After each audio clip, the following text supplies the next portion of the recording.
Hey everybody, what's up and welcome back to today's video guys. And today guys, I'm going to be showing you how to align text in Google Forms. This is a very simple thing to do, so make sure to watch this quick and easy video till the very end and follow my steps correctly so you can make sure this works the same for you and you can do this yourself. But yeah guys, let's get straight into it. So first things first, we're going to be opening an official Google Forms website right here at docs.google.com/forms. Once you have opened it up, you'll be greeted by the main page right here of Google Forms. There in the upper right corner, we can get started with logging into your account. So if you don't already have a Google account, what you can do is go ahead and sign up for a new one, and if you have one, just go ahead and log in normally. And once you have logged in, now we will be greeted by this home page right here. So this is where we can get started creating a new form. We can take a look at all the forms we have already created to get started. And now let's go and see how we can align text. Basically guys, let's say you open up any of the forms that you have and you want to align text in it from left to right or right to left.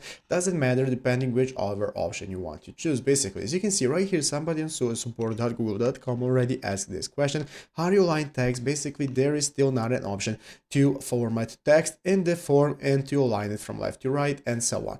Basically, you have multiple options right here that you can go ahead and use for formatting, such as adding boldness and so on. And you have some other options, but you cannot format left from right. If you want to align it directly from right to left, you can set the Google language to Arabic bit, because this way it's automatically going to align it that way. If you're using English, it's automatically going to align it from the left side. So those are the only two options that you have for aligning any kind of text that you wish for. You do not have any other options. So I hope this video was helpful. If it was, make sure to leave a like, subscribe to the channel. So you guys, thanks for watching, take care, and bye.